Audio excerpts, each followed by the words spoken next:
Marathi hotspot, आपल्या सगळ्यांचा Marathi hotspot.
प्रेम धन ही भांडार, प्रेम धन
तुळशी आणि कनीने बा साधन आमचा विषय हरी कीर्तना संत संगे निरंतर प्रेमधन हे भंडार आणि कनीने बा साधन आमचा विषय हरी कीर्तना इनवी विष्णुदास नारा ऐशी आमची परंपरा आणि कनीने बा साधन आमचा विषय हरी कीर्तना विठ्ठल विठ्ठल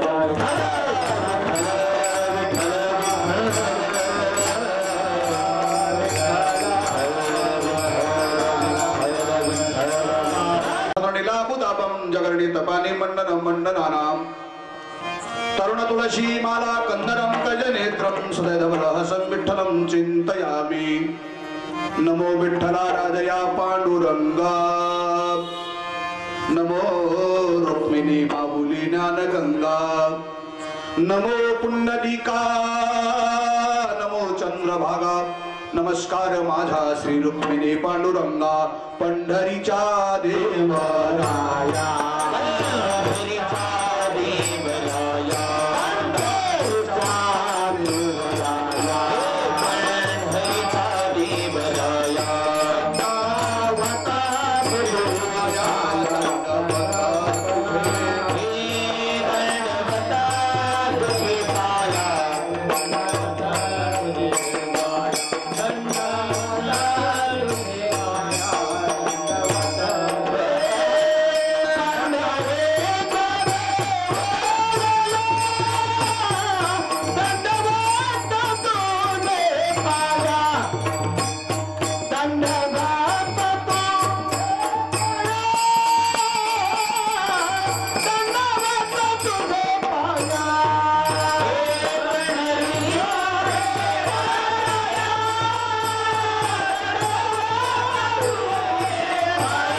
देवराया मूर्ती नमो सद्गुरु भास्करा पूर्ण कीर्ती शरण शरण जी हनुमंता तुझ आलो रामदूता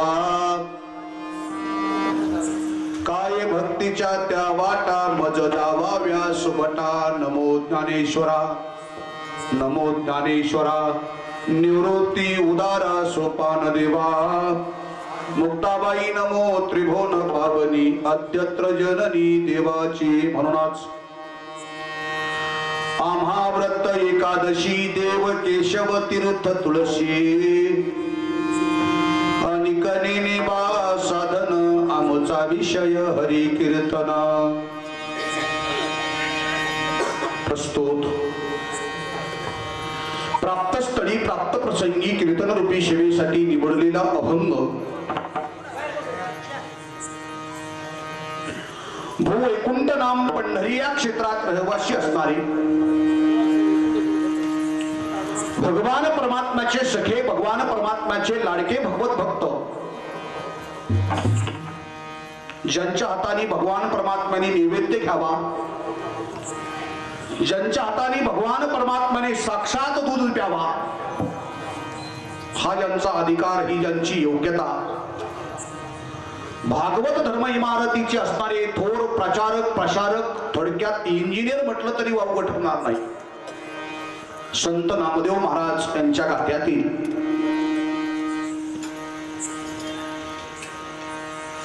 नामदेवरायच्या कुटुंबामध्ये दासीचं काम करणाऱ्या महिलांच्या प्रतिनिधी त्याच न्यायाप्रमाणे नामदेवरायच्या कुटुंबात 14 असणारी जी मंडळी सूचित केली त्याच 14 पैकी नामदेव महाराजांचे ज्येष्ठ चिरंजीव त्यांचं नाव नारा महाराज यांच्या मुखातील साधकाच्या जीवनातील नियमावली सांगणारा साधकाच्या जीवनातील आचारसंहिता व्यक्त करणारा साधकाच्या जीवनातील व्रताचं महत्व सांगणारा तीर्थाचं महत्व सांगणारा त्याचप्रमाणे त्याचप्रमाणे हरिकथेचंही महत्व प्रतिपादन करणारा असा 4 कडव्याचा अभंग चिंतनासाठी निवडलेला आहे.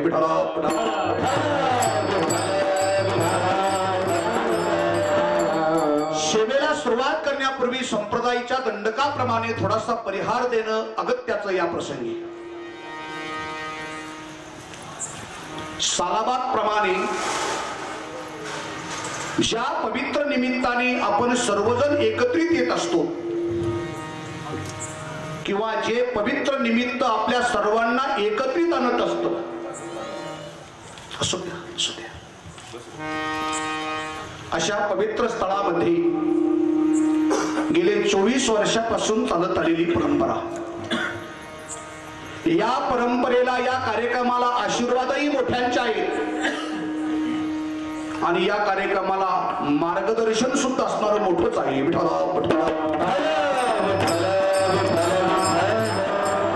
सद्गुरू नारायणगिरी महाराज यांचे आशीर्वाद आहेत आणि शांती ब्रह्म असणारे पूजनीय गुरुवर्य देवगड संस्थानचे मठाधिपती पूजनीय भास्करगिरीजी महाराज यांचं मार्गदर्शन आहे. तुम्हा सर्व असणाऱ्या मंडळीचा सहकार्य, सहभाग आणि सर्वांच्या संयुक्त विद्यमाने चालत आलेली 24 वर्षापासून ही परंपरा. अगोदर सर्व श्रोते मायबापांच्या भक्तगणांच्या पायावर नतमस्तक होतो, सर्वांना अंतकरणातून असणाऱ्या शुभेच्छा देतो. 24 वर्षापासून आपण नेम जोपासला, सांभाळला, त्याबद्दल सर्वांना कोटी कोटी धन्यवाद.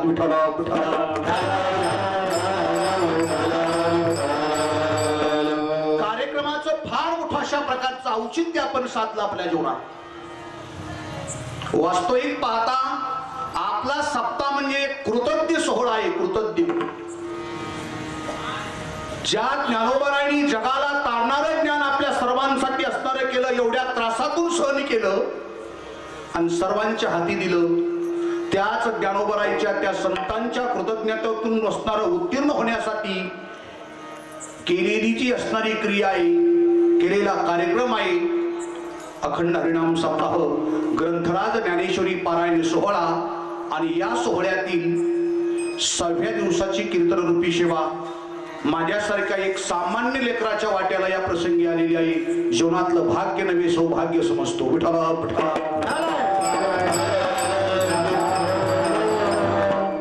कार्यक्रमाला मार्गदर्शन मोठं, कार्यक्रमाला आशीर्वाद मोठे, कार्यक्रमही मोठा, ऐकणारे मंडळी सुद्धा कार्यक्रमासाठी मोठी. फक्त तुमच्या प्रसंगी सांगणाराच वक्ता असणारा लहान आहे आणि तुम्ही मोठ्या माणसांनी, मोठ्या अंतकरणाच्या मंडळींनी माझ्यासारख्या लहान व्यक्तीला या ठिकाणी व्यासपीठ उपलब्ध करून दिलं. निश्चित तुमचं सुद्धा कौतुक करावं तेवढं थोडं आहे. कारण समाजातले मोठेच ते असतात किंवा समाजातला मोठा माणूस जर ओळखायचा असेल तर सोपी खूण आहे. लहान माणसाला मोठं करण्यासाठी जे प्रयत्न करतात समाजातले मोठे माणसं ते असतात आणि मोठ्या माणसाला रसातळात नेऊन पोहोचत करण्यासाठी जे प्रयत्नशील असतात समाजातले खरे छोटे ते असतात.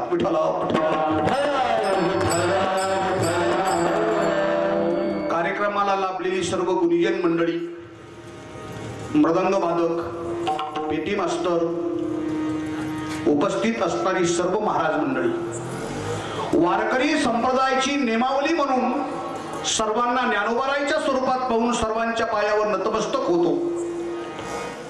आदरणीय महाराज मंडळीला या ठिकाणी मी प्रणाम करतो.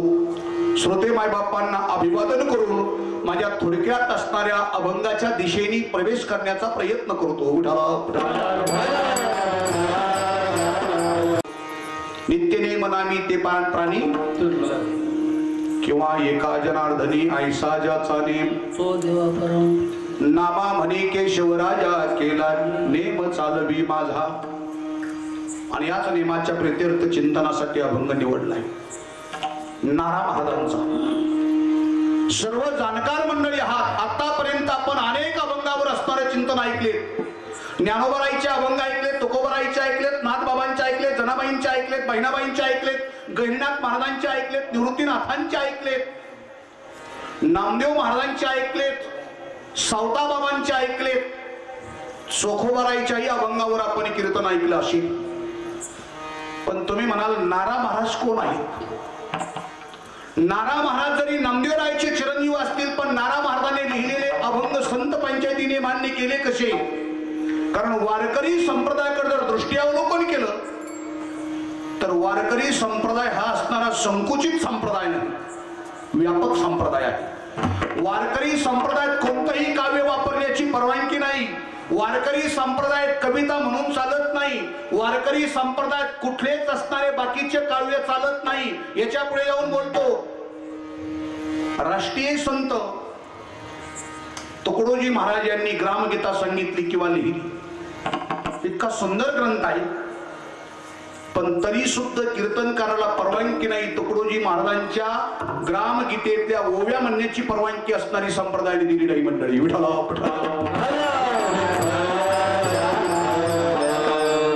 आता एवढ्या मोठ्या संतांचं काव्य असणारं घेण्याची परवानगी जर संप्रदाय देत नाही, तर तुम्ही आम्ही 150 आणे माणसं आई माझा प्रेमाचा सागर म्हणणाऱ्याचं काय? बरोबर आहे की नाही? की आई माझा प्रेमाचा सागर म्हणणारे माणसं उभा सुद्धा करण्याचे लायक नाहीत. तुम्हाला सांगतो करू नये. कविता ऐकण्यासाठी कविता म्हणण्यासाठी तुम्हाला व्यासपीठ नाही. आईचं वडिलाचं महत्व गायचं असेल, सांगायचं असेल, समाजाच्या गळी उतरायचं असेल, तर आपल्यासाठी संत साहित्यात अनेक प्रकारचे पुरावे समोर येतात. सकल तीर्थाची आधुरी तुका म्हणे माय बापे, अवघी देवाचीच रूपे, मातृदेव भव तमेव माता, धन्य ज्याची माता. इतकेही पुरावे असताना सुद्धा आई माझा प्रेमाचा सागर काय गरज आहे? बरं, आई माझा प्रेमाचा सागर म्हणणाऱ्या माणसाला विचारा, आईचा आणि तुमचा अंतर किती किलोमीटर आहे? आपल्या मनचं काव्य किती समाजाच्या गळी उतरण्याचा प्रयत्न केला तर समाजावरती परिवर्तन घडू शकत नाही.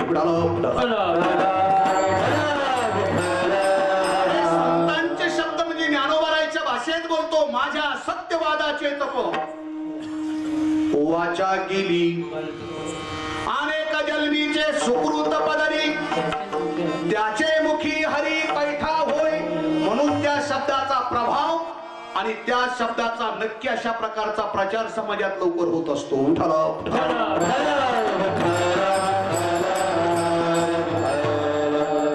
मग तुम्ही म्हणाल महाराज हे नारा महाराज आहेत कोण? नारा महाराजांनी लिहिलेले अभंग संत पंचायतीने मान्य केले कसे? थोडक्यात मुद्द्याकडे यायचंय मला. नारा महाराज हे नामदेवरायचे चिरंजीव आहे. नारा महाराजांना अभंग लिहिण्याचा अधिकार प्राप्त झाला कसा आणि त्यांनी लिहिलेले अभंग संत पंचायतीने स्वीकारले कसे? ऐका. एक वेळेस चंद्रभागेच्या पवित्र वाळवंटामध्ये संत संमेलन भरल्या गेलं. म्हणजे सर्व संत एकत्रित आलेले आहेत. ज्यावेळेस शहाणे माणसं एकत्रित येतात त्यावेळेस संवाद त्या पद्धतीने होत असतो, आणि ज्यावेळेस मूर्ख एकत्रित येत असतात त्या प्रसंगी सुद्धा असणारा संवाद त्या पद्धतीने होत असतो.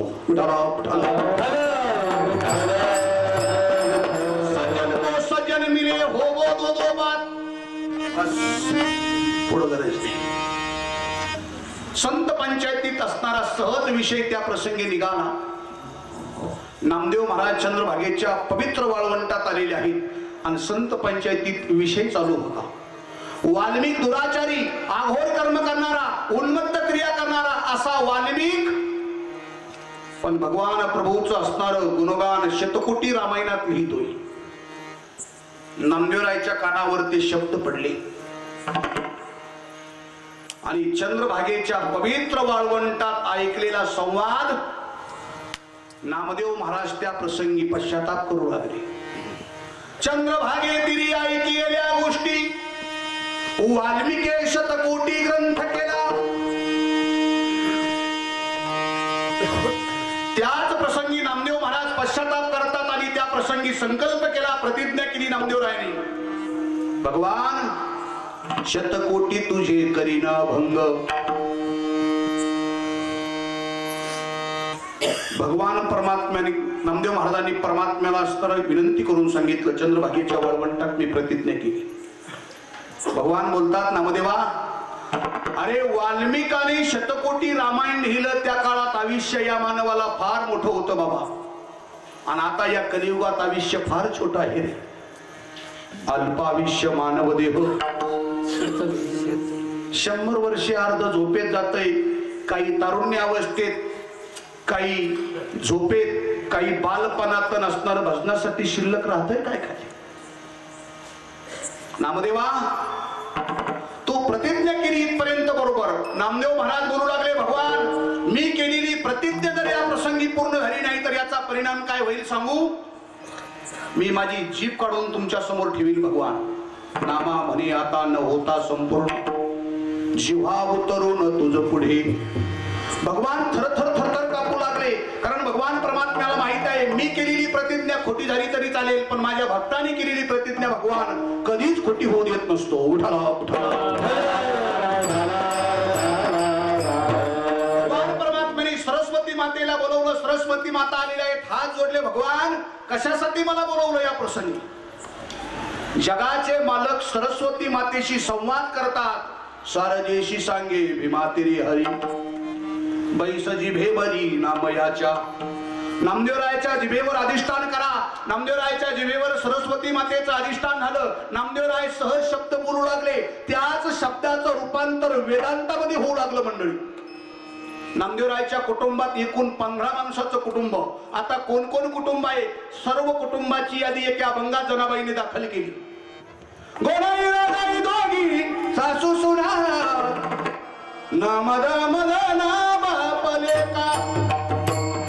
नारा, विठा, गोंदा, मादा, 15 लोकांची यादी जनाबाईंच्या सोबत घेऊन अशा प्रकारची 15 लोक दाखल केलेत अभंगामध्ये. एखाद्या शेतामध्ये जर एखादं काम अपूर्ण राहिलं तर घरातले सर्व मंडळी त्या शेतातलं काम पूर्ण करण्याच्या प्रयत्नात असतात. संकल्प नामदेव महाराजांनी केलेला आहे, पण तो संकल्प पूर्ण करण्यासाठी घरातले 15 माणसं एकत्रित आले, अर्थात 14 माणसं एकत्रित आले, आणि प्रत्येक जण नामदेवरायला अभंग लिहिण्यासाठी मदत करू लागली. त्याच पैकी एक आहेत नारा महाराज. अभंग जरी नारा महाराजांचा असेल, पण संकल्प नामदेवरायाचा असल्यामुळं हा अभंग संत पंचायतीने मान्य केला आहे. म्हणून तर मी कीर्तन सेवेसाठी निवडला आहे. उठाला उठाला.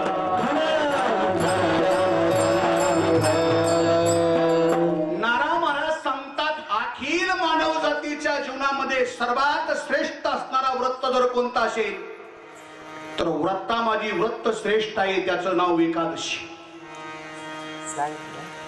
एकादशी सारखा व्रत नाही, मातेसारखं दैवत नाही, द्वादशी सारखी पवित्र तिथी नाही, आणि गीतेसारखा या जगाच्या पाठीवर श्रेष्ठ ग्रंथ कोणता नाही. सर्व ग्रंथाचा राजा ग्रंथ जर कोणता असेल तर त्याच ग्रंथाचं नाव आहे गीता. तुम्ही म्हणाल महाराज गीता ग्रंथ आहे, मी तर याच्याही पुढे बोलेल, गीता नुसता ग्रंथ नाही तर गीता शास्त्र आहे. मंडळी, गीतेला कोणतं शास्त्र म्हटलं जातं? गीता एक शास्त्र आहे, भागवत एक शास्त्र आहे, रामायण एक शास्त्र आहे.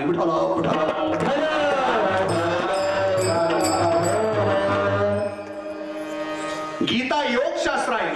म्हणून गीता वाचणारे, गीता पाठ करणारे मंडळी माझ्या समोर आहात तुम्ही.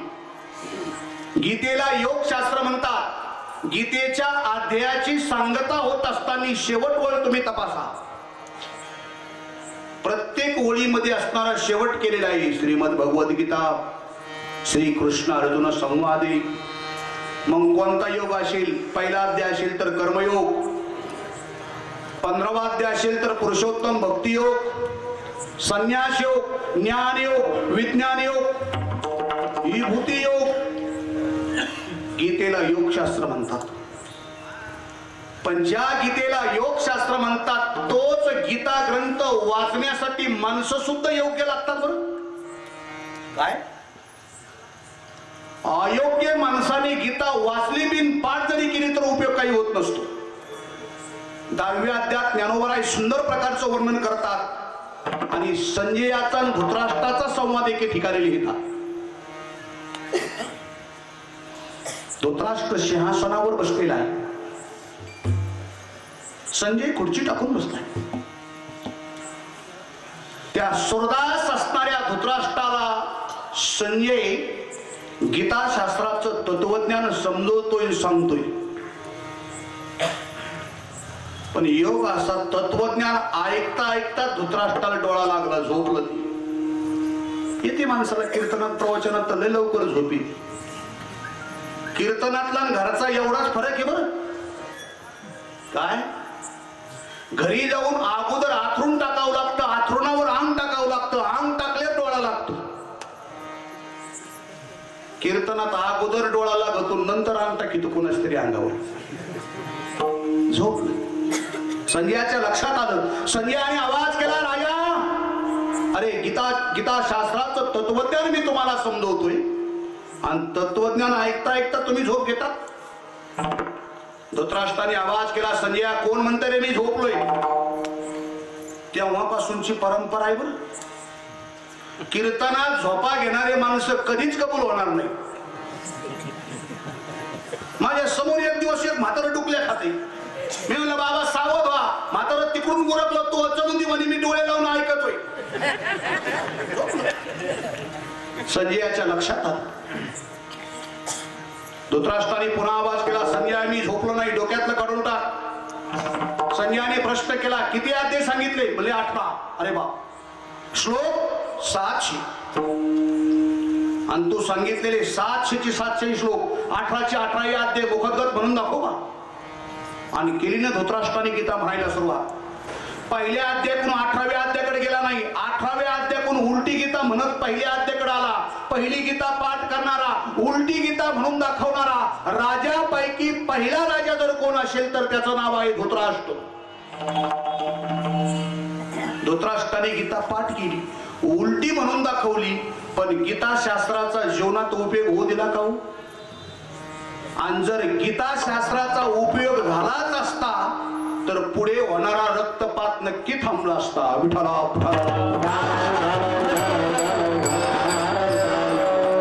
गीता योग शास्त्र आहे, भागवत विवेक शास्त्र आहे. राजा परीक्षितीला मृत्यूचं दुःख समाप्त करण्याचं कार्य जर कोणत्या ग्रंथापासून मिळालं असेल तर विवेक शास्त्र, त्याचं नाव भागवत, श्रीमद भागवत कथा. आणि रामायण हे प्रयोगशास्त्र आहे. प्रयोग हा स्वतः करावा लागतो, प्रयोग हा स्वतःच्या हाताने करावा लागतो आणि प्रयोग हा समक्ष करावा लागतो. बाकीच्या विषयासाठी कदाचित विद्यार्थी गैरहजर असला तरी पण प्रॅक्टिकल साठी विद्यार्थी समक्ष हजर असावं लागतो. बरोबर ना? समक्ष हजर लागतो. तसं रामायण प्रयोगशास्त्र आहे. प्रयोग हा स्वतःच्या हाताने करावा लागतो. रामायण प्रयोगशास्त्र शास्त्र आपल्याला काय शिकवतोय आणि कसं शिकवतोय ऐका. भावाभावातलं प्रेम शिकवणारं शास्त्र जर कोणतं असेल तर त्याचं नाव आहे प्रयोगशास्त्र रामायण. जावाजावातलं प्रेम शिकवणारं शास्त्र प्रयोगशास्त्र रामायण. सासू सुनातलं प्रेम शिकवणारं शास्त्र प्रयोगशास्त्र रामायण. पिता पुत्रातलं प्रेम दाखवणारं शास्त्र प्रयोगशास्त्र रामायण. आणि पती पत्नीच्या पवित्र नात्यातच शुद्ध प्रेम शिकवणारं शास्त्र जर कोणतं असेल तर त्याचं नाव आहे प्रयोगशास्त्र रामायण. विठ्ठल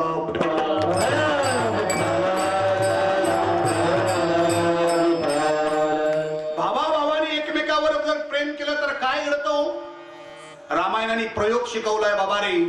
भावाभावाने एकमेकावर केलेल्या प्रयोगाची अद्भुत शक्ती जगामध्ये बळ निर्माण होतं. बळ मी बोलत नाही. नाथ महाराज भागवत रामायणात गोड वर्णन करतात. संपत्ती प्राप्त करून घ्यायची असेल तर बापाची सेवा करा, बापाला श्रीमंत समजा. मान सन्मान अपेक्षित असेल तर आईची सेवा करा. आणि जगात तुम्हाला जर असणारं बळ निर्माण करायचं असेल तर भावाभावाने फक्त एकमेकावर प्रेम करा. बंधू प्रेमे बलवृद्धी. भावाभावाच्या प्रेमाने बळ वाढतं. आणि भावाभावात जर प्रेम समाप्त झालं आणि जर का वैर निर्माण झालं तर 25 भाऊ असू द्या ऑटोमॅटिक ते दुबळे बनत असतात. माय बाप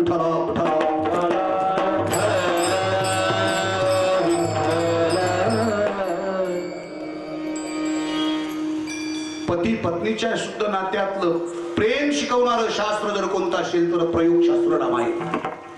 म्हणून वारकरी संप्रदायाचा मंत्र तपासा. आपण पायिक आहोत. वारकरी संप्रदायाचा पवित्र मंत्र जर कोणता असेल तर उघडा मंत्र आहे बरं का संप्रदायात. लपून छपून काही नाही. बाकीच्या ठिकाणी असणारे मंत्र लपून दिले जातात, पण तुकोबाराय सांगतात मंत्र दिला राम कृष्ण हरी. 6 अक्षर सांगितले, राम कृष्ण आणि हरी. राम शब्द काय शिकवतोय, हरी शब्द काय शिकवतोय आणि कृष्ण शब्द काय शिकवतोय ऐका. राम शब्द प्रत्येकाला शिकवतोय आपली कौटुंबिक अवस्था, कौटुंबिक बाजू मजबूत कर बाबा. आपल्या मुलाबाळावर अंतकरणातून प्रेम कर. आपल्या धर्मपत्नीला लक्ष्मी समोर असणारा निश्चितपणाने तिच्यावर प्रेम कर.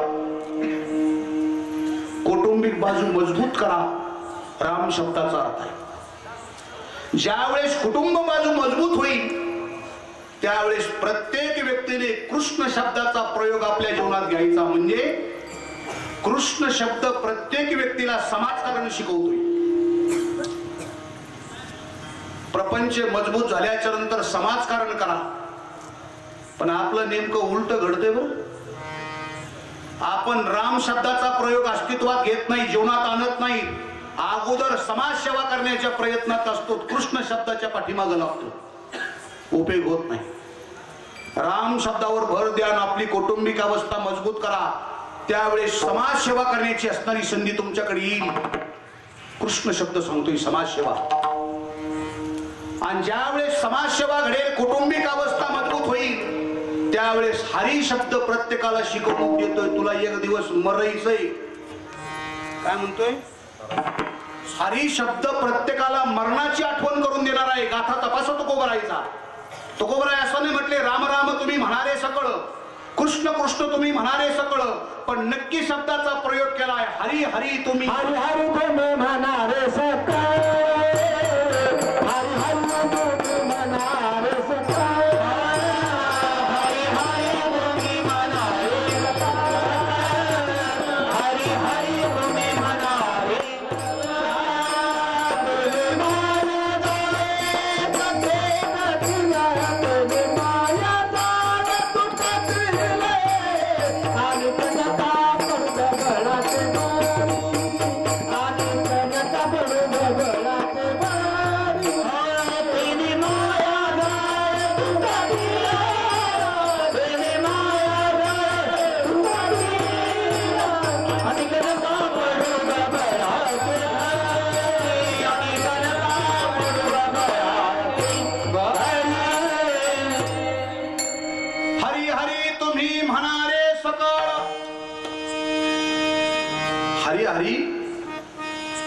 मरणाची आठवण करून देतो शब्द. म्हणून 3 शब्द महत्वाचे आहेत, राम कृष्ण हरी.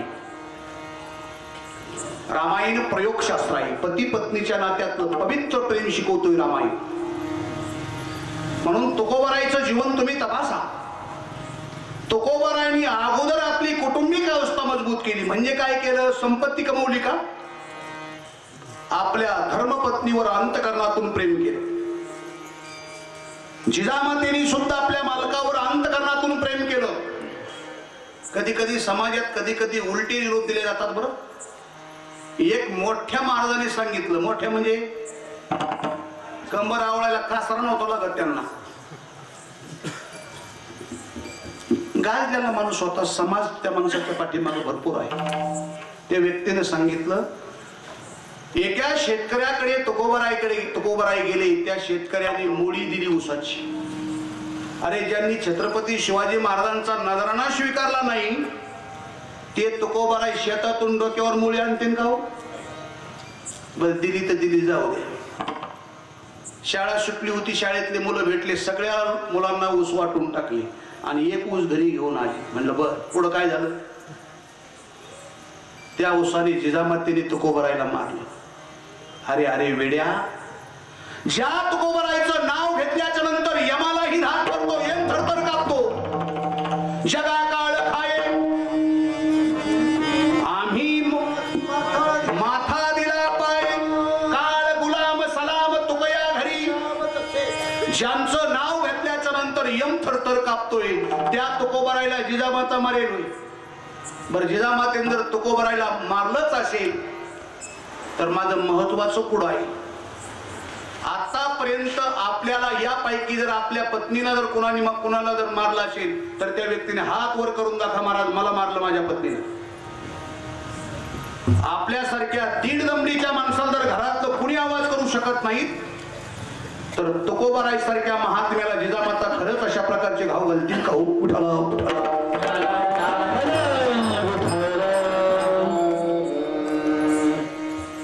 इतकं प्रेम केलं जिजामातेने तुकोबारायवर. महाराजांना भोजन घातल्याशिवाय कधीच भोजन केलं नाही मंडळी. ही आपल्या पतीवरची निष्ठा. आणि तुकोबारायने सुद्धा आपल्या धर्मपत्नीवर एवढं अंतकरणातून प्रेम केलं महाराज. या पती पत्नीच्या नात्यासमोर जगाचा मालक नाक घासवण्याच्या प्रयत्नात होती मंडळी. विठ्ठला विठ्ठला. याच शब्दाचा अर्थ आहे प्रयोगशास्त्र रामायण. माझा मुद्दा होता रामायण प्रयोगशास्त्र आहे, भागवत विवेकशास्त्र आहे आणि गीता हे योगशास्त्र आहे. गीतेसारखा ग्रंथ नाही. द्वादशी सारखी पवित्र तिथी नाही. द्वादशीच्या दिवशी ब्राह्मणाला वेगळं मुहूर्त विचारण्याची आवश्यकता नाही. द्वादशी पर्व काळ आहे. माता पित्यासारखं जगाच्या पाठीवर असणारं दैवत कोणतं नाही.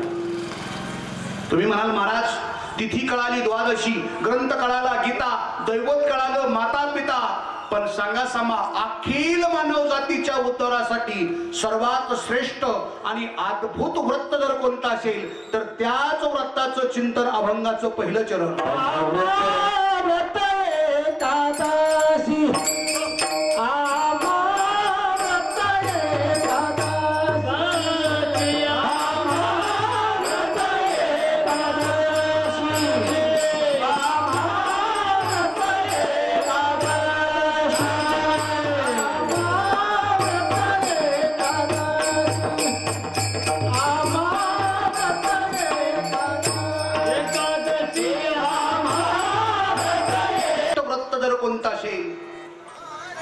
तर त्याच व्रताचं नाव आहे एकादशी.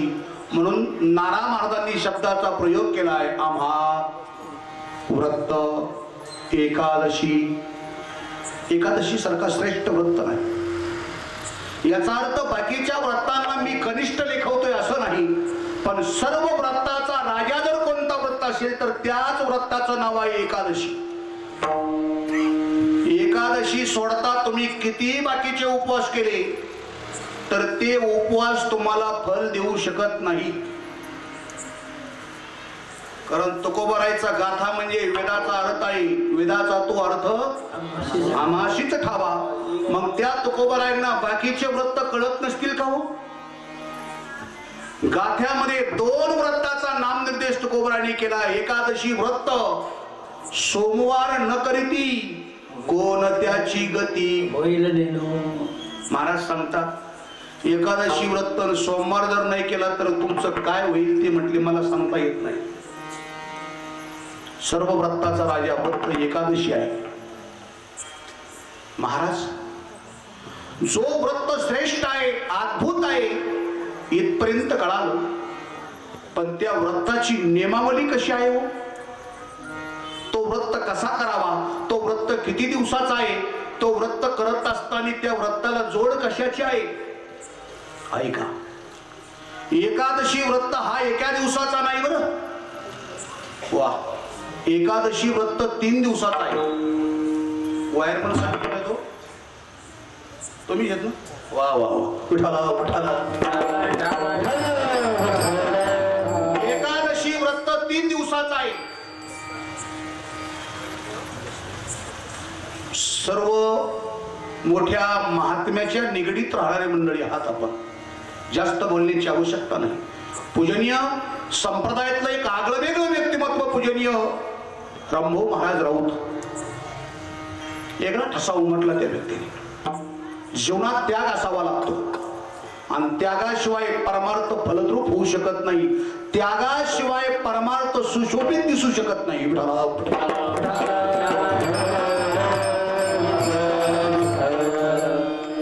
3 दिवसाचा व्रत एकादशी, दशमी, एकादशी आणि द्वादशी. तुम्ही म्हणता महाराज 25 वर्षापासून एकादशी धरतोच राव आम्ही, आणि तुम्ही आम्हाला 3 दिवसाचं सांगतात. खरंच 3 दिवसाचं आहे. 3 दिवस व्रत कसा केला पाहिजे? दशमीच्या दिवशी एक भुक्त राहिलं पाहिजे, म्हणजे एक वेळेस जेवण केलं पाहिजे. तुम्ही म्हणता दशमीच कळत नाही. दशमी म्हणजे काय? भद्रीची खाय. एकादशीचा आदला दिवस दशमी तिथी आहे.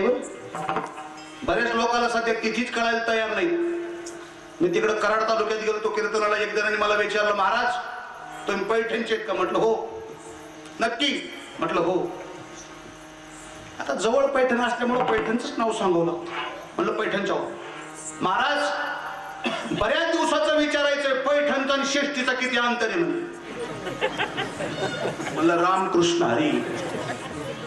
त्यांचा एक गैरसमज होता, पैठण एक गाव आणि शेष्टी एक गाव. म्हणलं शेष्टी गाव नाही, शेष्टी तिथी. विठाला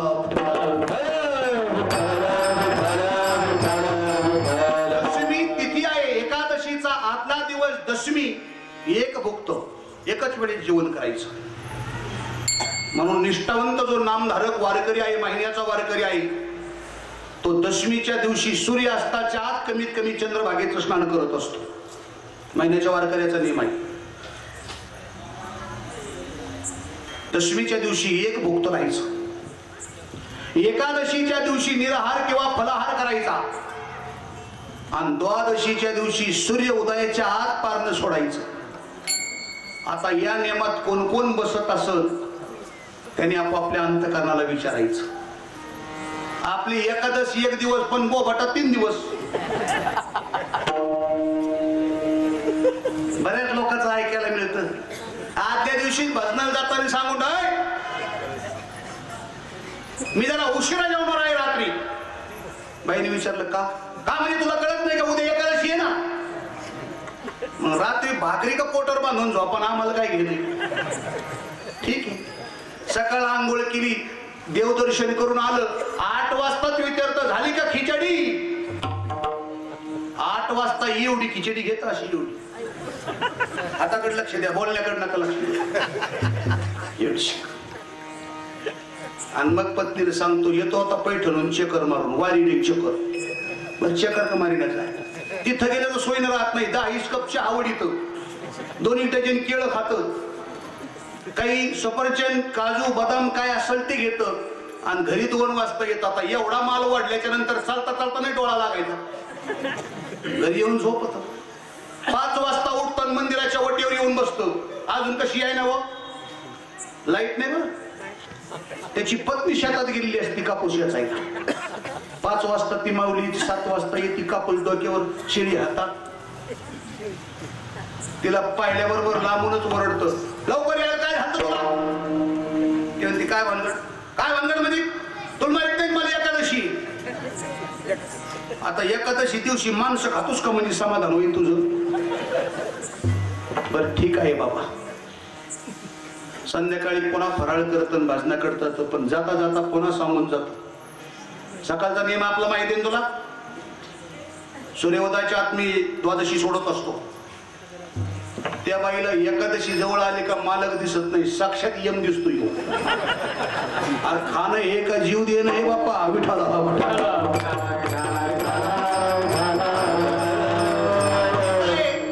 नाही 3 दिवसाची करता येत मायबाप, पण कमीत कमी 1 दिवसाची करायला काय अडचण आहे? काय काही तर लंगडी धरतील. लंगडीचा मिळत लागा ना मला अजून. आहेत काय सांगा तुम्हाला.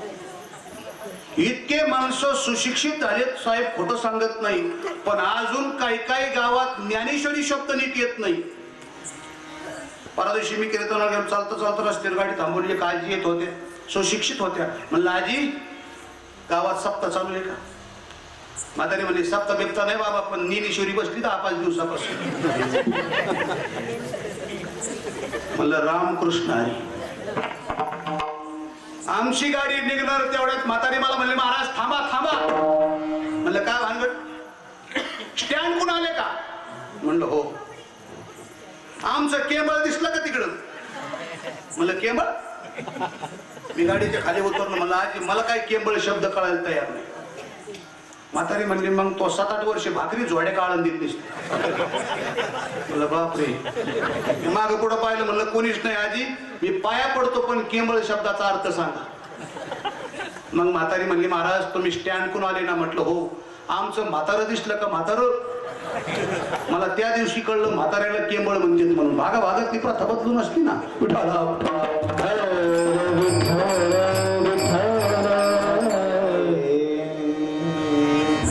नाही 3 दिवस करतायत ठीक आहे बाबा, पण एकादशीच्या दिवशी कमीत कमी 1 दिवसाची व्रत एकादशी करा.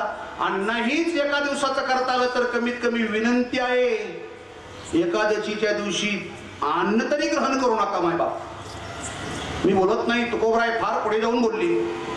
एकादशीच्या दिवशी जर अन्न ग्रहण केलं आणि आजच्या कीर्तनातून एका माणसाने जरी एकादशी धरली तरी आपलं कीर्तन सार्थकी लागलं. एकादशीच्या दिवशी जर अन्न भक्षण केलं तर अन्न भक्षण करणाऱ्या व्यक्तीला दोष कोणता लागतो. एकादशीच्या दिनी जेनर करीती भोजन सुकर होणे येईल जन्म, सुकर होणे येईल जन्म,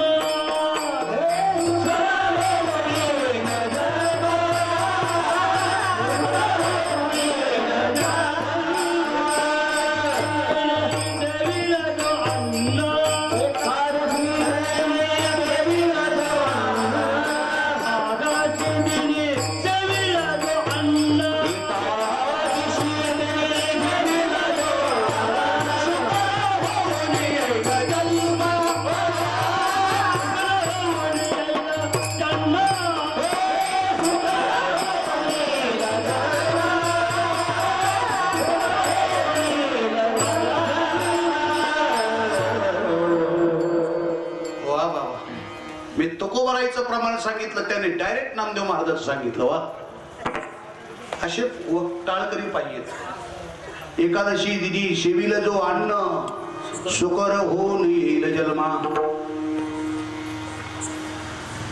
एकादशीच्या दिवशी अन्न का ग्रहण करायचं नाही अजून दुसरं कारण आहे. अनेक प्रकारचे पाप आहेत पण जगामध्ये 5 पाप मुख्य सांगितलेत. महापाप, सामान्य पाप, महापाप, उपपाप, सर्व पाप एकादशीच्या दिवशी अन्नाचा आश्रय करून राहतात. आणि एकादशीच्या दिवशी जे माणसं अन्न भक्षण करतात ते अन्न नाही साक्षात जगातलं पाप भक्षण करतात. म्हणून एकादशीच्या दिवशी अन्न ग्रहण करायचं नाही. महाराज एकादशी व्रताचा नियम कळाला पण एकादशी व्रत फलद्रूप होण्यासाठी या व्रताला नेमकी जोड कशाची आहे हो.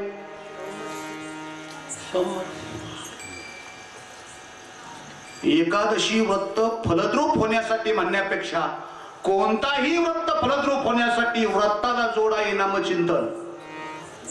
व्रत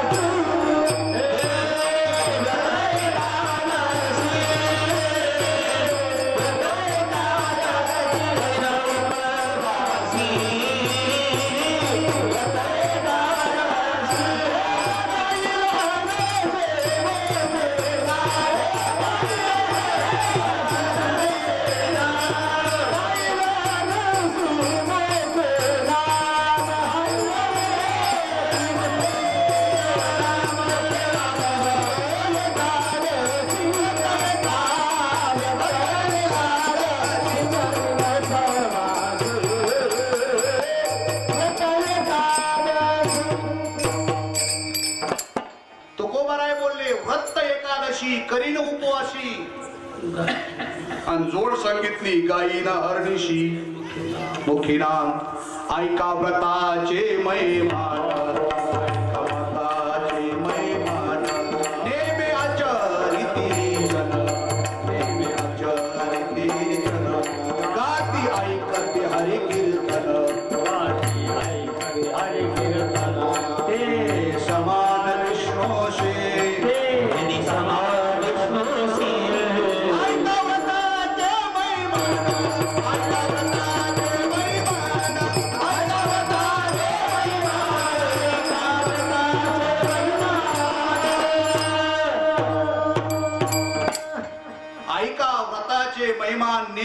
चरिती जन गाती ऐकती हरिकीर्तन ते समान ते समान विष्णूशी भगवंताशी प्रिय होता. म्हणून व्रता माझी व्रत श्रेष्ठ आहे त्याचं नाव व्रत एकादशी. महाराज व्रत कळाला एकादशी. दुसऱ्या क्रमांकाचा शब्द समोर येतोय देव केशव. 33 कोटी देव आहेत. 33 कोटी देवच्या मुंडा, अष्टकोटी भैरव रे. पण 33 कोटी देवातला सर्वात सर्व देवाचा राजा देव जर कोणता असेल तर महाराज सांगतात बलिया माझा पंढरीराव विठाला विठाला.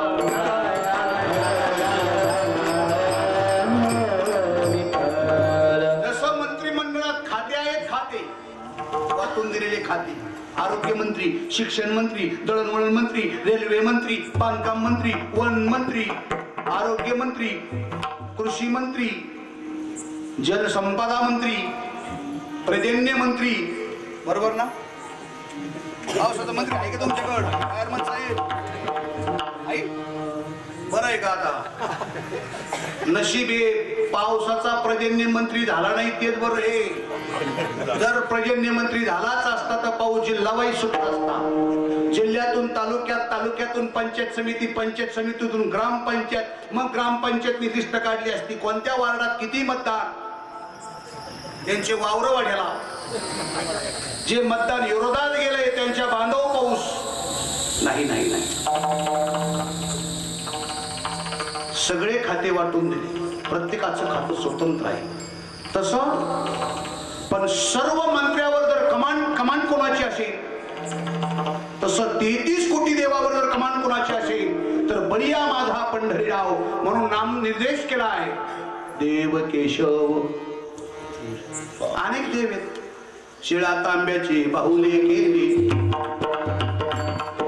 पाट मांडुनी वरीबाई सविले, मंत्र पुष्पाने धक्काळीने मना येईल ते नाव ठेवले. कैशया जनाशी लागले वेळ, कैशया जनाशी लागले वेळ. नाथ महाराज बोलतात कैशया जनाशी लागले वेळ. आमच्या शेजारी एक जणाच्या अंगात येत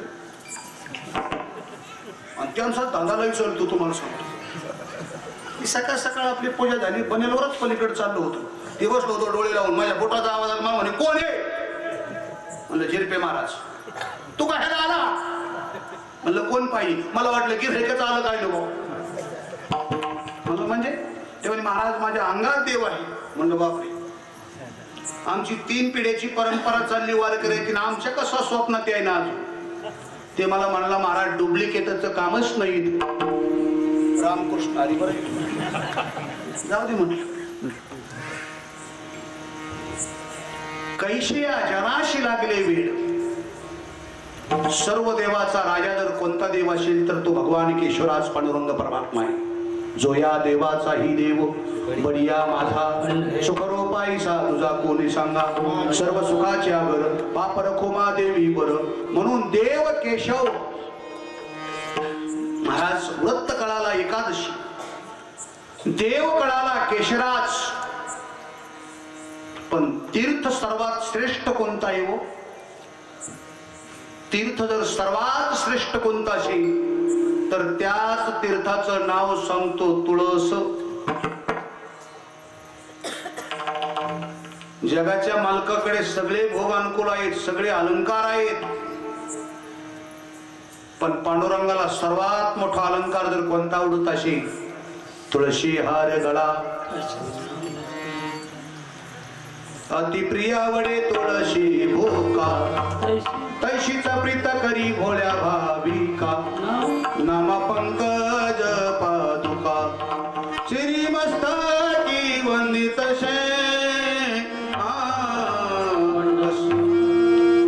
तुळस भगवंताला अतिप्रिय आहे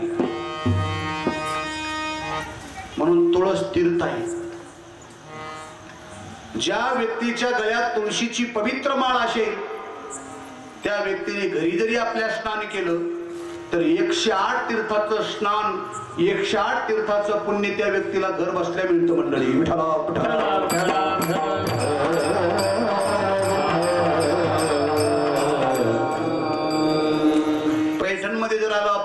पैठण पवित्र वाळवंट जिथे असणारी शेष्टी भरते ना, नाथ मंदिराच्या पाठीमागून कृष्ण कमल नावाचं तीर्थ आहे. त्या तीर्थापासून तर ज्ञानोबारांनी रेडा बोललेलं ठिकाण त्याला नागघाट म्हणतात. या पवित्र स्थळापर्यंत 108 तीर्थाचा समावेश आहे. 108. म्हणून तर वारकरी मंडळी त्याच पवित्र असणाऱ्या 108 तीर्थाचा समावेश जिथे आहे, आजही षष्ठीचा कार्यक्रम तिथंच होतो. पुढे जाऊन बोलतो, नाथ महाराजांच्या घरी जगाच्या मालकाने जिथून पाणी वाहिलं तोच परिसर कोणता असेल तर नागघाट ते कृष्ण कमल तीर्थ असणारा हा परिसर आहे.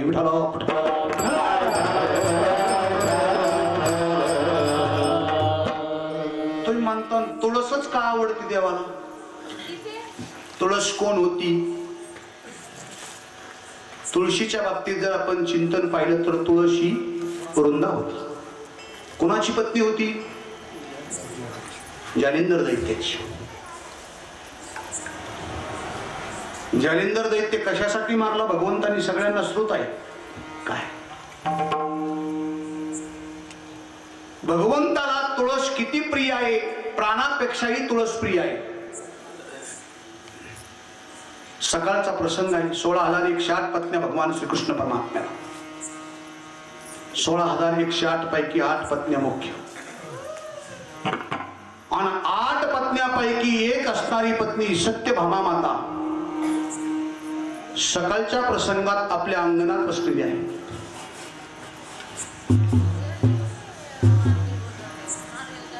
त्रैलोक्यात असणारे भ्रमण करणारे महर्षी नारद सत्यभामी मातेच्या समोर आले. नमस्कार केला. आई साहेब, काय कमी आहे आपल्या जीवनात? जगाच्या मालकाची पत्नी तुम्ही आहात. खाण्यासाठी कमी, पिण्यासाठी कमी, का लेण्यासाठी कमी, सर्व भोग अनुकूल असताना चिंता कशाची करता? सत्यभामीने सांगितलं, नाही नाही मी चिंता करत नाही. नारदाने सांगितलं, माते झाड जाणी जे फुले, मानस जाणी जे बोले, आणि भोगे जाणी जे केले पूर्वजन्मी. झाडावरून फुलावरून झाडाची परीक्षा होती आणि बोलण्यावरून माणसाची परीक्षा कळत असते.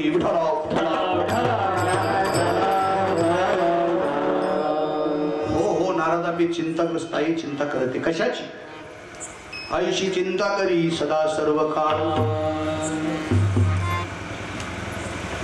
या जन्मात मला भगवान श्रीकृष्ण परमात्मा पती मिळालेले आहेत आणि पुढच्याही जन्मात मला श्रीकृष्ण परमात्माच पती मिळावी म्हणून मी अहोरात्र चिंता करते. आई साहेब, पुढच्या जन्मात जर तुम्हाला भगवान श्रीकृष्ण परमात्मा पती मिळावेच असं वाटत असेल तर साधन अतिशय सोपं आहे. आपण या जन्मात जे दान करत असतो याच दानाचा मोबदला पुढच्या जन्मात मिळत असतो. मंडळी लक्षात असू द्या. नामदेवरायचं गाथा प्रकरण वाचा. दान नावाचं प्रकरणच एक स्वतंत्र गायले नामदेवरायांनी. भूमिदाने होशी भूमी पाळू. भूमी पाळू म्हणजे राजा. या जन्मात जर आपण असणारं सोनदान केलं तर शरीर देखणं प्राप्त होतं. अन्नदान दिलं तर दीर्घ आयुष्य वाढतं. आयुष्य वाढतं अन्नदान देणाऱ्या व्यक्तीच्या. म्हणून नाथ नामदेव महाराज बोलतात, अन्नदाने दीर्घ आयुष्य.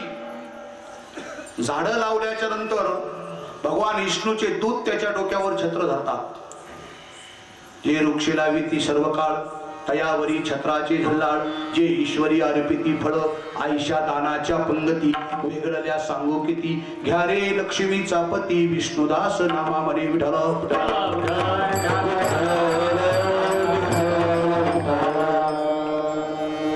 आई साहेब, तुम्हाला जर परमात्मा पुढच्या जन्मात पती मिळावे असं वाटत असेल तर साधन सोपं आहे. कृष्णाला दान करा.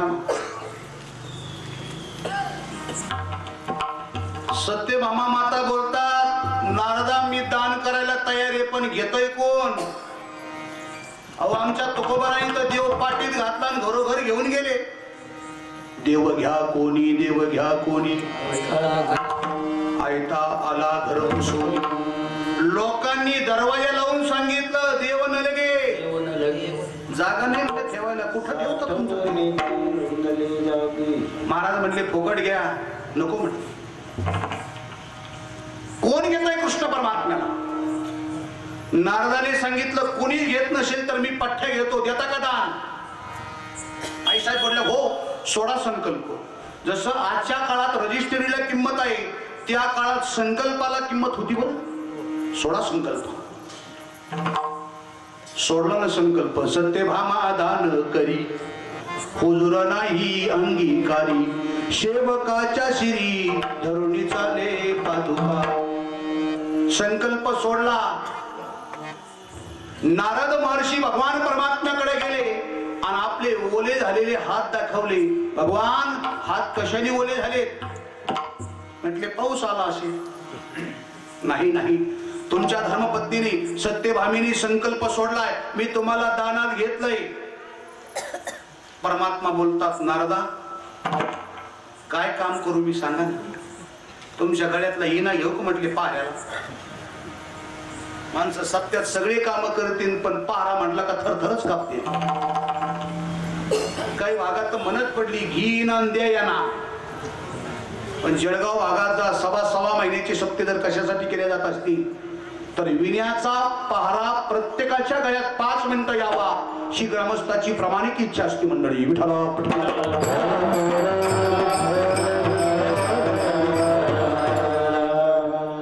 नारदाने सांगितलं विना देऊ शकत नाही माझ्या जवळचा, कारण विणा हे माझं भांडवल आहे.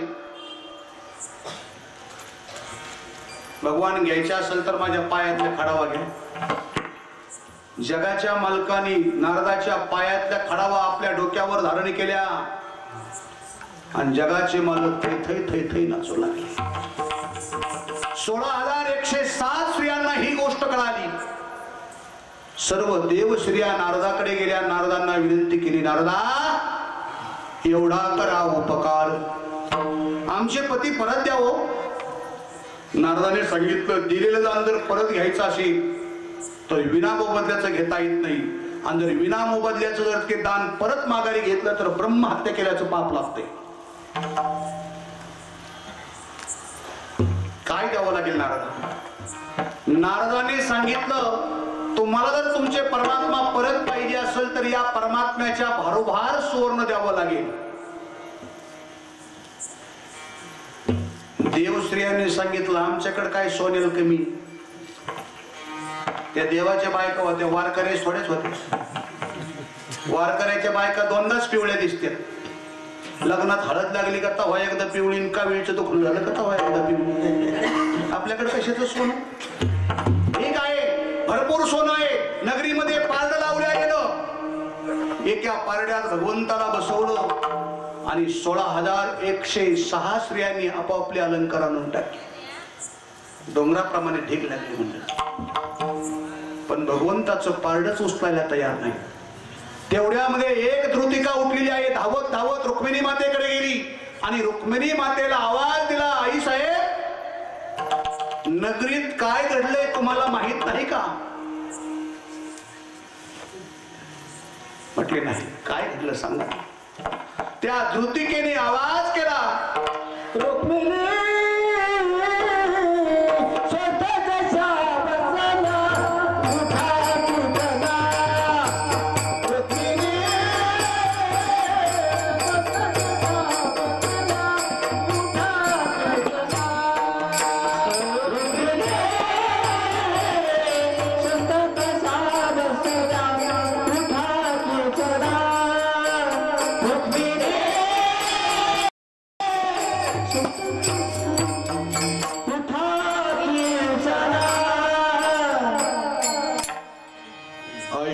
सखये ब्राह्मण वाणी अर्पण केला शारंग पाणी.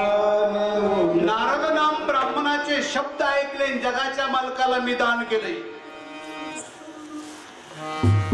शब्द ऐकल्याबरोबर रुक्मिणी मातेला काय करावं तिकडे ना. काय करावे काही सुचेना, शरण मी जावे कोणा. सत्वर उठली मग रुक्मिणी. आई साहेब उठल्या आणि तुळशी वृंदावनाजवळ गेल्या. तुळशी मातेला नमस्कार केला, 5 पतिव्रतेचं स्मरण केलं, अहिल्या द्रौपदी सीता तारा मंदवरी च तथा पंचकन्या स्मरे नित्यम महापातकनाशरम. आणि तुळशीचं पान हातात घेतलं. सत्वर उठली मग रूपिणी तुळशी पात्र हाती घेवोनी उठा की चला. धावत धावत पारड्याजवळ गेले. तुळशी पात्र पारड्या ठेविता. पण घडलं काय? माधव झाला बरोबरीचा. भगवंताचं पारड समतोल झालं.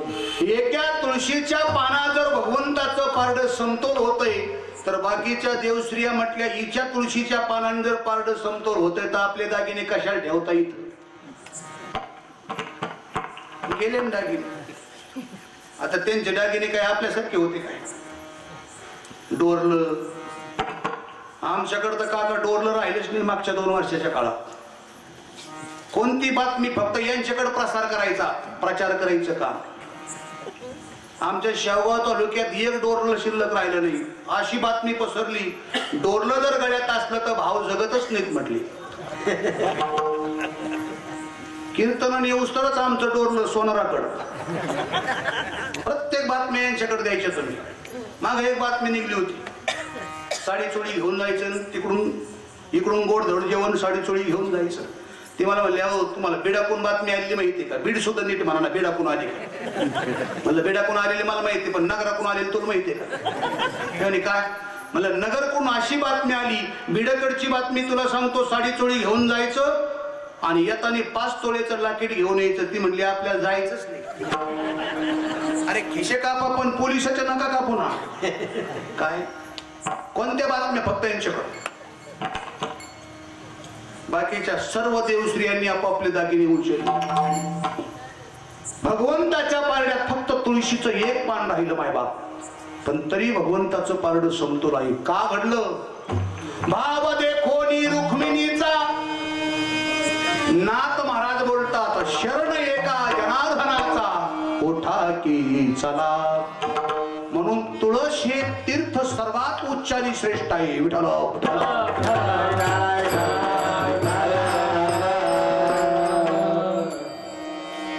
म्हणून 3 शब्द प्रयोग मी तुमच्या समोर सरळ सरळ अर्थात मांडण्याचा प्रयत्न केला. अमावृत्त एकादशी, देव केशव आणि तीर्थ सर्वात उच्च आहे त्याचं नाव तुळस. देव केशव तीर्थ तुळशी विठोबा रखोमाई.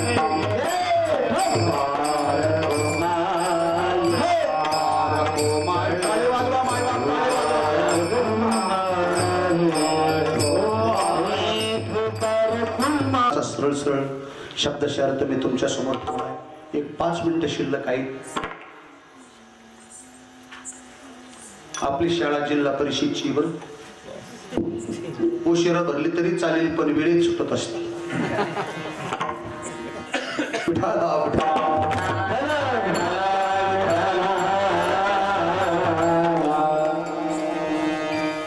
कारण कार्यक्रमच शिक्षक कॉलेजने ते माफी मागतो शिक्षक मंडळीची. आमच्या जीवनासाठी शिक्षक हे क्षेत्र आदर्श आहे. काय वेदानी शुद्ध असणारा 3रा नमस्कार आचार्य देवो म्हणून शिक्षकांना केला. आणि शिक्षक क्षेत्र असं क्षेत्र आहे समाजात कमीत कमी असणारं उपद्रव तर कुणाला देणारं क्षेत्र नाही मंडळी. बाकीच्या सगळ्या क्षेत्रापासून उपद्रव घडेल पण शिक्षकापासून कोणालाच त्रास घडू शकत नाही. प्रत्येक क्षेत्राला क्रिया शिकवणारं क्षेत्र जर कोणतं असेल तर ते शिक्षक क्षेत्र आहे. अर्भकाचे साठी पंते हाती धरली तैसे संत जनी जगी क्रिया करुणी दाविती अनुनी विठ्ठला.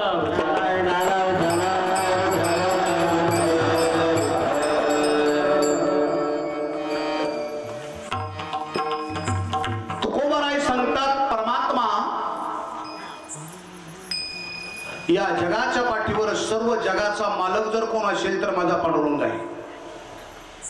म्हणतो मामा, वारकरी मंडळीच्या भक्ताच्या जीवनात कधी सुख येतं, कधी दुःख येतं, पण महाराज सांगतात कोणावरच रुसायचं नाही. अनेक रुसावे नलगे बहुता, आपुल्या संचिता वाचून या. कधी कधी माणसं म्हणतात परमार्थ इतका देव देव केला आणि इतकी तीर्थयात्रा केली ना आमच्या जीवनात दुःख कसं आलं, हे डोक्यातून काढून टाकायचं. अरे वारकरी संप्रदाय जर आपण तपासला तर चोखोबा नावाचा साधू होऊन गेलाय. चोखोबाचा अंत कसा झालाय पहा. उत्पत्ती लय आणि स्थिती ज्याच्या ताब्यात आहे त्या जगाच्या मालकाचा भाचा, सुभद्रेला झालेला मुलगा अर्जुनापासून त्याचं नाव अभिमन्यू. 13 वेळेस पांडवांना संकटातून ज्या परमात्म्याने सोडलं त्या परमात्म्याला अभिमन्यू सोडवता आलं नसतं का? पण कर्मवादी मंडळी बाल्यावस्थेत सर्व राक्षस मारले, त्या श्रीकृष्ण परमात्म्याला एक भेलाचं पोरग बाण मारा, याचं नाव आहे कर्मवाद. आणि कर्मवाद या भूमीवर वागत असताना कर्मवाद प्रत्येक व्यक्तीला मान्य करावा लागेल. साधू असेल, जीव असेल किंवा देव असेल. जगाच्या मालकाने भगवान प्रभू रामचंद्र परमात्म्याने भरताला समजवलं, भरता अरे दोष आईलाही देऊ नकोस, दोष बापालाही देऊ नकोस. दैव जात दुःखी भरता, दोष न कोणाचा, पराधीन आहे जगती पुत्र मानवाचा, दोष न कोणाचा.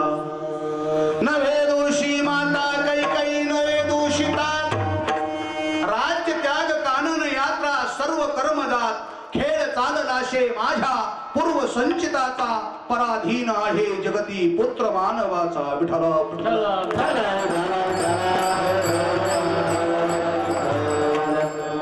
परमार्थिक माणसाने अजिबात असणार टेन्शन घ्यायचं नाही. सगळा भार त्या जगाच्या मालकावर घाला. दुःख देणारा तोच आहे, सुख देणारा सुद्धा तोच आहे. आपल्याला दुःख मिळालं तरी पांडुरंगाने दिलं आणि सुख मिळालं तरी पांडुरंगाने दिलं, एवढं मान्य करा. कुठलीच गोष्ट असणारा आपल्याला त्रासदायक होऊ शकत नाही जगात. जीवनासाठी असणार नियमावली सांगितली, आचारसंहिता सांगितली आणि ती आचारसंहिता मी तुमच्या समोर मांडण्याचा प्रयत्न केलाय. व्रत आहे एकादशी, देव आहे केशराज आणि तीर्थ आहे तुळस. पण महाराज या मानवी जीवनाच्या हितासाठी अजून दुसरं काही साधन आहे का देव प्राप्ती?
तुमच्याकडे म्हातारे गोड येतो, आमच्याकडे म्हाताडे अशा वयातले म्हाताडे पती पिशी देत सध्या.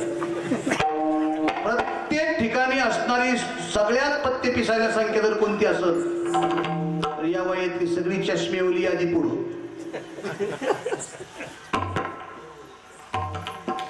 किती गोड चाल म्हटली, जुनी चाले बर.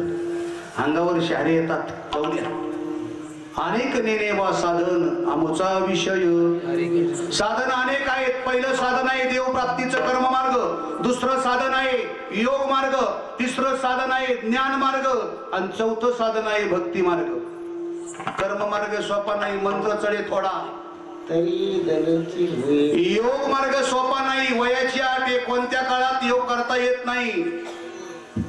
योगाची आवाटा जे निघाले गा सुबटा तया दुःखाची चवाटा भागाला. योग साधन. तिसरा ज्ञान मार्ग आहे. ज्ञानाने देव मिळतो. पण ज्ञान सोपं आहे का? ज्ञान म्हणजे वाघणीचं दूध आहे आणि वाघणीचं दूध ठेवण्यासाठी भांड हे सुवर्णाचं लागतं. अंतकरण सात्विक लागतं. सत्वगुणामुळे ज्ञान प्राप्त होतं. पण ज्ञानामुळं नक्की पुढे अहंकार येतो आणि आलेला अहंकार नक्की देवाकडे जाण्यापेक्षा नरकाकडे घेऊन जातो. म्हणून ज्ञान गहन आहे. पण तुमामाच्या हितासाठी सर्वात सोपा मार्ग आहे भक्ती मार्ग. भक्तिपंथ बहु सोपा पुण्य नागावी त्या पापा येणे जाणे खेपा येण्याची एक खंडती. ऐका.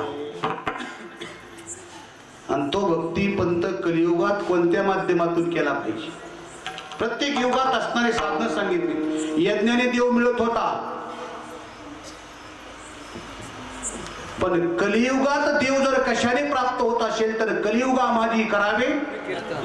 म्हणून नारा महाराज बोलले आमचा विषय हरिकीर्तन. कीर्तनालाच विशेष पद्धतीचं महत्व काय? अजून पुढे जाऊन बोलतो महाराष्ट्र भूमीच अशी भूमी आहे, ही संतांची भूमी आहे. आणि या भूमीवर सर्वात सोपी साधना जर कोणती असेल तर देवप्राप्तीसाठी तिचं नाव कीर्तन आहे. भागवतात देव नसला नाही, रामायणात देव नसला नाही, पण कीर्तनात देव नक्की नसला. म्हणून आमचा विषय भागवतामुळे औंढा नागनाथाचं मंदिर फिरलं नाही, रामायणामुळे फिरलं नाही, पण कीर्तनामुळे नक्की मंदिर फिरलंय. फिरविले देऊळ जगा माझी ख्याती नामदेवा. म्हणून आमचा विषय हरी कीर्तन. तुम्ही म्हणतात कीर्तनच महत्वाचं का? ऐका. प्रवचनाच्या, रामायणाच्या, भागवताच्या माध्यमातून ज्ञान मिळतं ते बिगर स्वराचं असतं. आणि कीर्तनातून मिळणारं ज्ञान स्वराच्या माध्यमातून मिळत असतं. बिगर स्वराचं मिळालेलं ज्ञान मेंदूपर्यंत पोहोचत असतं आणि स्वराच्या माध्यमातून मिळणारं ज्ञान हृदयापर्यंत पोहोचत असतं.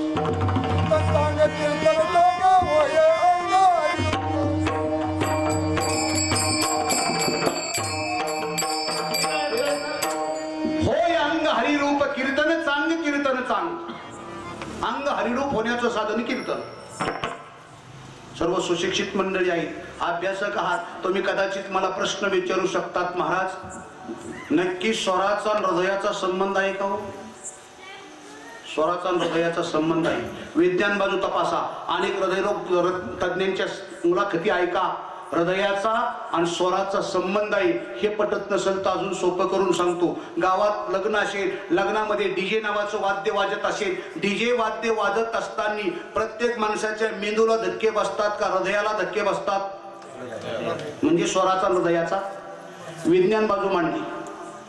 आध्यात्मिक बाजूने जर संत साहित्यातल्या माध्यमातून पुरावा जर समोर आणला, तुझ्या मुरलीची ध्वनी, ध्वनी शब्दाचा अर्थ स्वर, अकल्पित पडले कानी, इव्हळ झाले अंतकरणी, मी घर धंदा विसरले, आहारे सावलिया, कैशी वाजविली मुरली.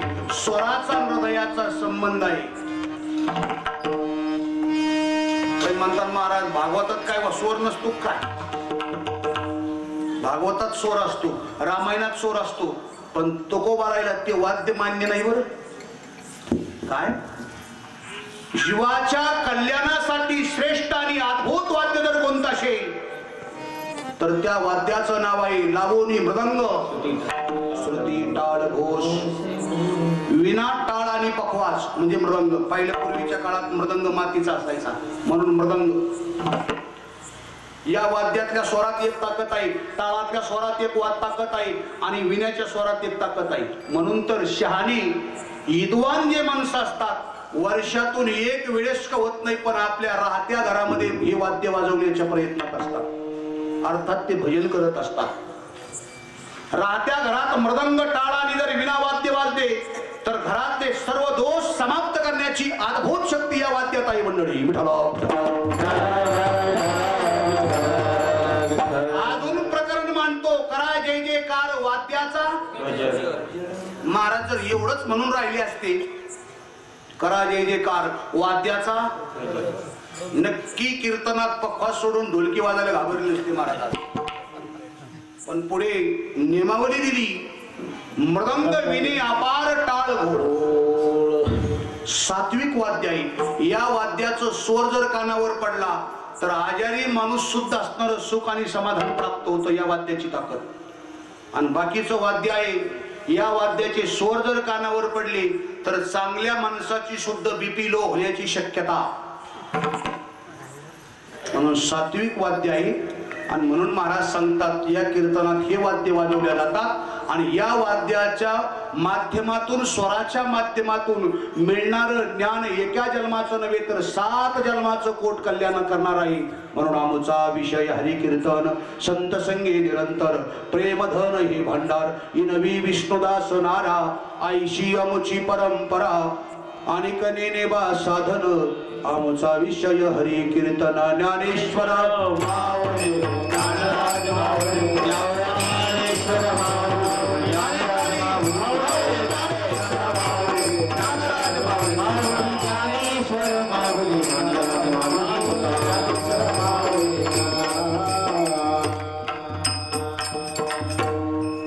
अमाव्रत एकादशी देव केशव तीर्थ तुळशी अनेक निबा साधन आमचा विषय हरी कीर्तन. 2 चरणाचा सरळ सरळ शब्दाचा अर्थ मी तुमच्या समोर ठेवला. ज्या निमित्ताने आपला कार्यक्रम चालू आहे ज्ञानोबाराईचा समाधी सोहळ्याचा उत्सव आपण संपन्न साजरा करत होतो. 1 मिनिट. आणि आपल्यासारखे भाग्यवान मंडळी आपण आहात. आजची एकादशीची नेमावली आचारसंहिता. कारण आज माऊलीचं चरित्र सांगता येणार. कारण ज्ञानोबाराईचं चरित्र समाधी सोहळ्याच्या दिवशी सांगावं लागतं. म्हणून मी चरित्राकडे गेलो नाही. पण नक्की त्या यात्रेचं महत्व ती यात्रा केल्याच्या नंतर काय मिळेल काय फल मिळेल स्तर करणाऱ्या व्यक्तीला कोणता लाभ मिळेल. भगवान पंढरीनाथ पांडुरंगाने रुक्मिणी मातेला सांगितले रुक्मिणी देव म्हणती रुक्मिणी हा एकच योगी देखिला नयनी हेची ज्ञान संजीवनी जान त्रैलोक्याशी धन्य धन्य धरातळी जो याची दृष्टी निहाळी तो वाहता येईल टाळी वैकुंठ भवनाशी जो करील याची यात्रा तो तारील सकळ ही गोत्रा सकळ ही कुळे पवित्रता याचे दर्शनी होती. म्हणून जरी आळंदीला नाही जाता येत तरी आपण आपल्याच असणाऱ्या पवित्र स्थळात आळंदी बनवली आणि माऊलीचा समाधी सोहळा आपण या ठिकाणी साजरा करतो. निश्चित माझ्या सर्व भक्तगणांना सप्ताह कमिटीला अंतकरणातून शुभेच्छा देतो आणि आपण चालवलेलं कार्य अशाच पद्धतीचं चालत राहू अशी पांडुरंगाच्या चरणी प्रार्थना करतो. पाडळशेकर ग्रामस्थ भजनी मंडळी या ठिकाणी उपस्थित आहेत. कार्यक्रमाची सर्व संयोजक मंडळी आदरणीय सर्वर काकांनी बरेचसे फोन केले. आमचे वायरमन साहेबांनी फोन केले. अध्यक्ष उपाध्यक्ष सचिव सर्व मंडळींना या ठिकाणी धन्यवाद देतो. आणि या महान पर्वणीच्या निमित्ताने पांडुरंगाला मागतो अकल्पाविष्य व्हावे तयाकुळा माझी या सकळा दुर्बुद्धीते मना कदा नुपजो नारायणा विठ्ठल जय जय विठ्ठल जय जय जय जय विठ्ठल जय जय विठ्ठल जय जय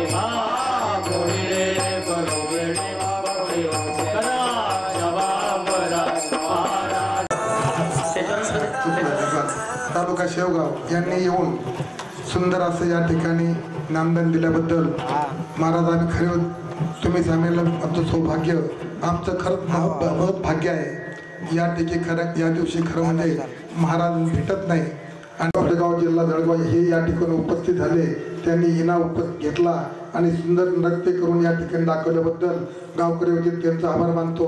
तसेच पाडळशेकर मंडळी असोगावकर मंडळी आणि सावंगी या ठिकाणी आलेले सर्व भजनी मंडळाचं मी तसेच वैरागड आलेल्या पाहुण्यांचं आभार मानतो. तसेच या ठिकाणी या कार्यक्रमाला ज्यांनी अन्नदान दिलं आणि आज फराळाचं दिलं. फराळाच्या देणाऱ्यामध्ये सकाळचा नाश्ता फराळ दिलं त्यांचं कमिटीच्या वतीनं गावकडे ऋण आभार व्यक्त करतो आणि त्यांना महाराजाच्या हस्ते शाल श्रीफळ देण्यात येतं. त्यांनी कृपया पुढे यावं आणि महाराजाच्या हस्ते शाल श्रीफळ स्वीकारावं. तसेच उद्याचे कार्यक्रम पत्रिकेप्रमाणे होतील. सकाळी नाही ते घेते ना नाव मोरे महाराज देवके सर. तसेच उद्याचे कार्यक्रम पत्रिकेप्रमाणे सकाळी काकडा भजन, त्यानंतर विष्णू सहस्रनाम ज्ञानेश्वरी पारायण, दुपारी गाथा भोजन, त्यानंतर प्रवचन. आजचे प्रवचन म्हणजे मुग्धाताई निमशे न आल्यामुळं या ठिकाणी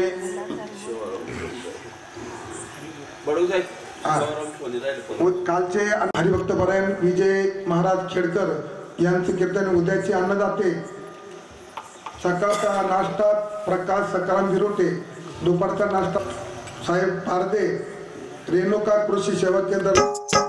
मराठी हॉटस्पॉट आपल्या सगळ्यांचा मराठी हॉटस्पॉट.